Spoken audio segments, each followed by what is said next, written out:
The Federal and Vale Hospital jointly present the Madurai Marathon 2025. This event is co-presented by Walking Shoe Company and powered by PSNA College of Engineering and Technology and Tucker EV Chargers. Run for Bone and Joint Health on Sunday, December 21. Entry is free. All are welcome. Hello everyone, I am Vaishnavi from the Federal. Today we are joined by filmmaker Shiva Krish, the director of the acclaimed documentary Amma's Pride. Amma's Pride has become India's sole translate entry into the Oscars short film category. This documentary tells the story of Srija and Arun Kumar, the first trans couple to get their marriage legally recognized in India.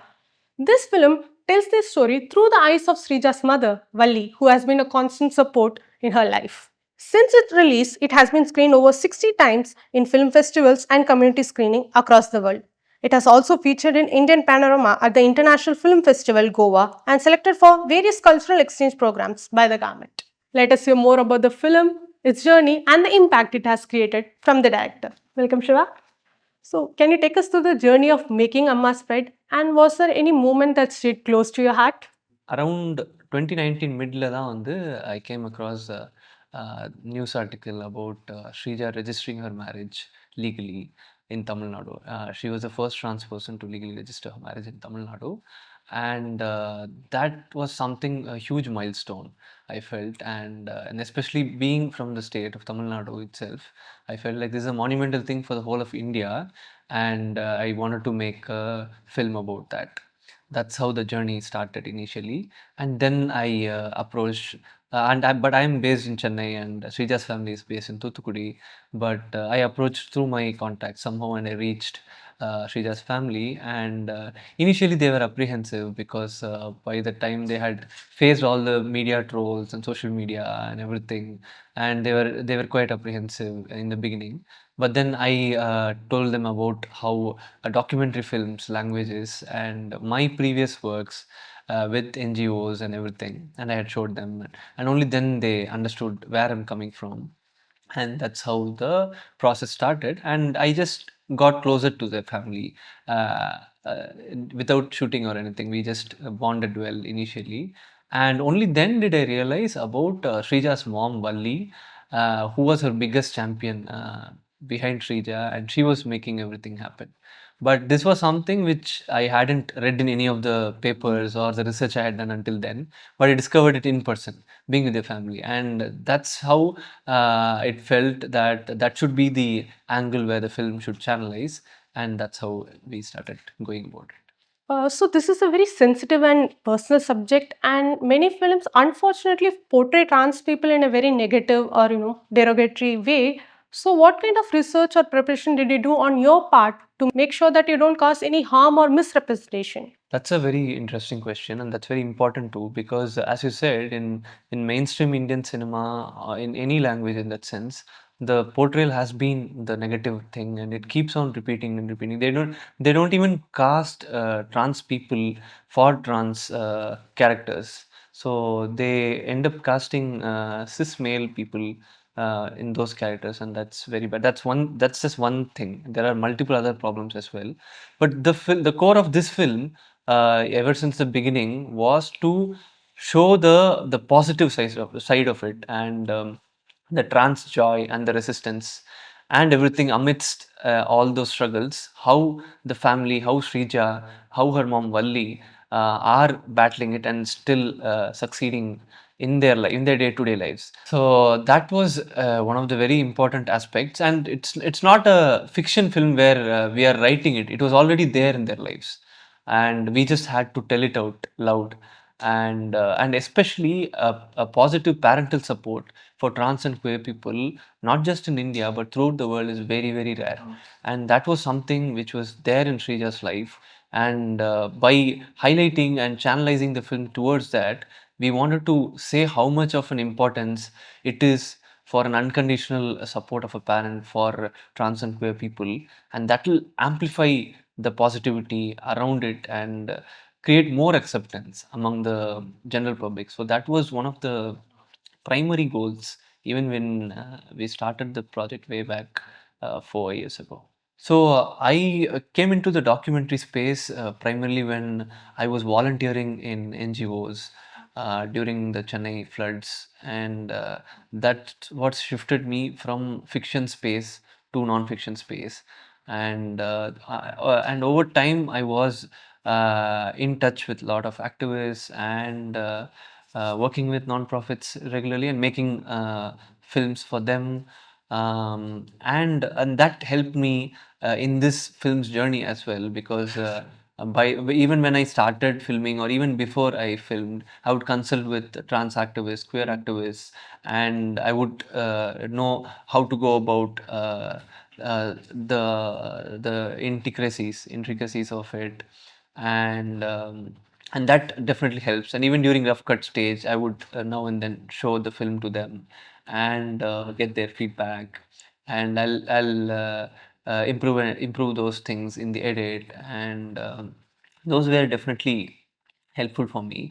And other than that, even during rough cut stage, I was obviously showing the film to Srija's family, and time and again they would see and they would have their opinions as well. And when the film got completed finally, when the final cut was ready, before we even showcased publicly, we went, me and our co-producer and impact producer Ahana went to Thuthukudi and showed the film to Srija's family and got their blessings. And only then did we have our world premiere in Poland. So that is very important for us right from the beginning of the film's journey. Yeah, well, like the filming went through for years, so obviously you had a lot of footage that had to be shrunk down to 20 minutes. So if it was not any constraint of time or format, is there any scenes which you would have included in the film? No, I think the film has, even though, as you said, it has compressed the duration. The key scenes, which are essential, it's already there, and there isn't any scene that I regret of not having it in the film. It's definitely there. It's very much integral part of this film. This film does not attack or blame people who are unaware or not very open minded. Rather, it takes the approach of love and empathy to change their perspective. So, why was it important for you to take this approach towards the documentary? That is very important. I mean, one of the important reason being that we wanted the film to be watched by as many people as possible, especially in India when we started out. We wanted people to watch it as many to get for them to even the mainstream audience. It shouldn't get stuck only within the film festival circuit or the award circuit. And we were very much inclined from day one that it should be watched by mainstream public. And so that is and it's very important for them not just to watch but empathize with Srija's family and Srija's mother and Srija's partner Arun. So that is very important. So that invariably fell into the film also, and that's how film language also became. So, Amma's Pride has been qualified for Oscars, which is a great achievement. But when it comes to documentaries like this, visibility has always been a challenge. So, are you in consideration of any streaming platforms to make this reach wider? So our film premiered last year, around mid last year, and ever since that we have been doing a lot of community screenings across India and across US and in other countries as well, in UK, Canada, and everything. And we have not stopped with festival screenings ever since that time itself, and we have consistently been doing our impact campaign under the name called Path to Pride. And so that has been the key, and eventually it all culminated for the campaign called Stand Up for Love, where we did around October 11th and 12th on National Coming Out Day, where we made the film publicly available virtually, globally, everywhere for just 2 days. And we enabled that chance where everyone could watch it at less than a price of a coffee, and throughout the world it was priced in a very similar way as per the GDP of their country. So that was done, and we successfully managed to reach the messaging of the film to more than 275,000 people in social media. We were able to successfully take the message of the film, and that was one of an important step that we took. And apart from that, we are also in talks with few platforms. We are still in discussion. And at the same time, we want to do this virtual release again eventually, and to learn from whatever learnings we had to implement the learnings we had from the previous campaign, to implement them and do it even more better when we do it next time. And those are all in the plans. So, the Part 2 Pride campaign that you were talking about has grown more than the film and has become a safe space for the LGBTQ voices. So, what are any future plans you have for this campaign?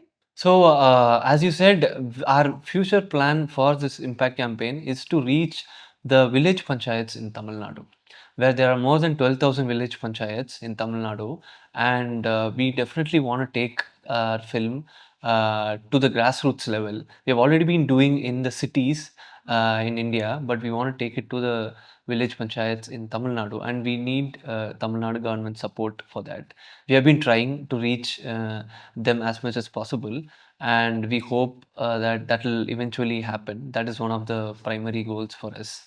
The documentary has been screened across different cultures and countries, and many people have connected with it. Many have shared their own stories with it. So, is there any particular message from the audience that has stayed with your heart?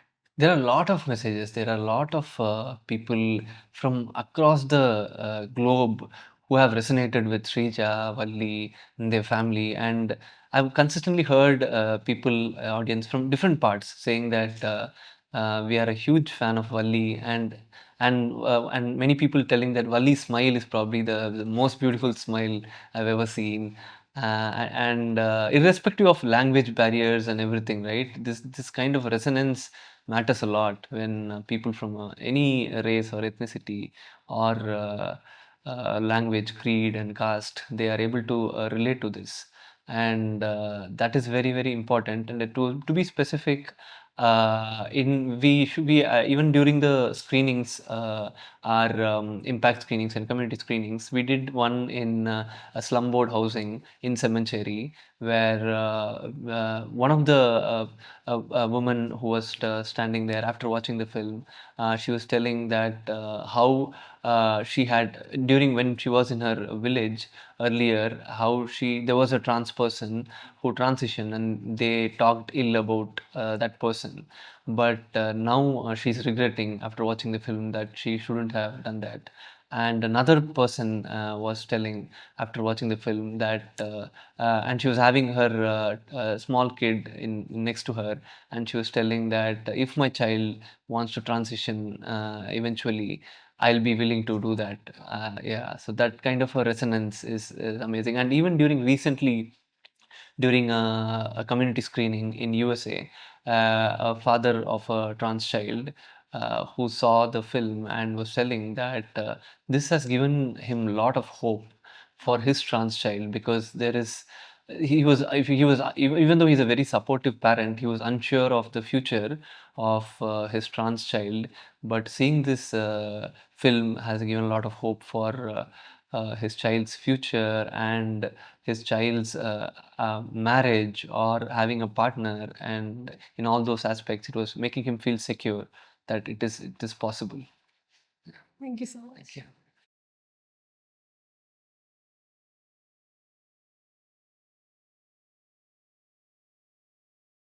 The Federal and Vale Hospital jointly present the Madurai Marathon 2025. This event is co-presented by Walking Shoe Company, powered by PSNA College of Engineering and Technology and Tucker EV Chargers. Run for Bone and Joint Health on Sunday, December 21. Entry is free. All are welcome.